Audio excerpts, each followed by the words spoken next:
Hey, welcome back, everybody. This is a weekly update. I know it looks a little different, and that's because I'm on my own today. Diana is traveling. Rolando, both of them usually help me out with the video updates. Rolando's not feeling well today, so he's out sick. So unfortunately, I'm on my own. So I'm doing my own little, selfie video here for you.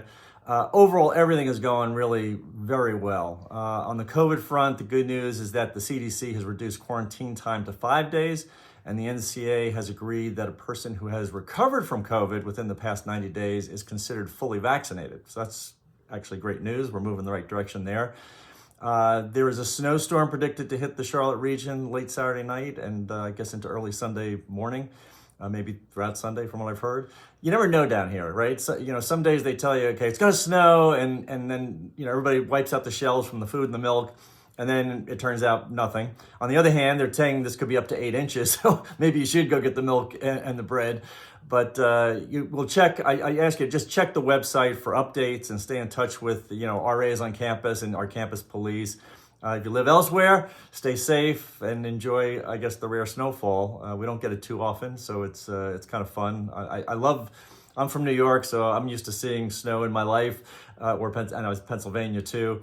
But I remember when I came down here, even when we got some flakes in the air, I mean, people would walk outside and wonder, just looking at snow coming down. So for those, it is kind of a rare event. I hope you'll enjoy it. And maybe finally, what I wanted to bring attention to is on Monday, the college will be closed in honor of Dr. Martin Luther King. He was an amazing man and leader. He touched the hearts of everyone who listened to him and who witnessed his great sacrifice. And he really, I think, continues to challenge all of us in ways to pursue what in reading his writings and listening to his speeches, it was really about seeking authentic love, objective truth. He's well known for his powerful, inspiring, Holy Spirit-filled speeches. And so I thought I'd share with you maybe just a few quotes from Dr. King to help us reflect on how we're doing in terms of loving one another. One, he'd said, "Darkness cannot drive out darkness. Only light can do that.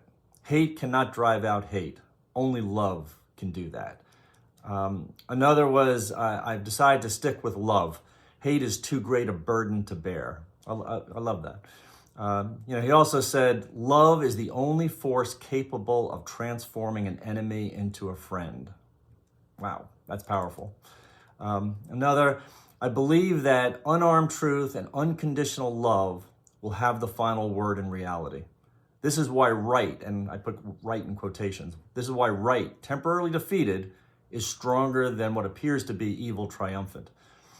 In his "I Have a Dream" speech, which is one of the most remarkable speeches anyone, I think, has ever given, I love the one phrase in there. I mean, it's an amazing speech to read the whole thing, and I encourage you to go do that. But he said, "I have a dream that my 4 little children will one day live in a nation where they will not be judged by the color of their skin, but by the content of their character. I have a dream today," is what he said. Those words are so powerful because they are true.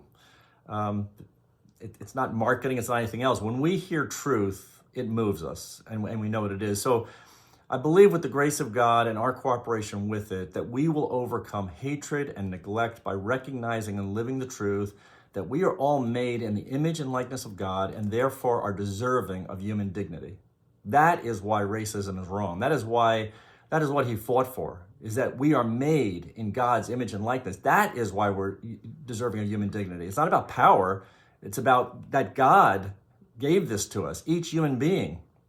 And we also seek objective truth. And upon finding it, we live in response to it. That is what we're called to. And finally, we're called to love God with our whole heart, mind, soul, and strength, and to love our neighbor as Christ loves us.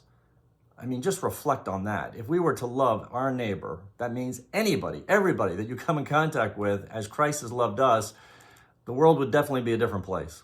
And so I pray that we embrace this way of life in all that we do with every person we meet. And I hope to see you all sometime soon. And until then, take care and God bless.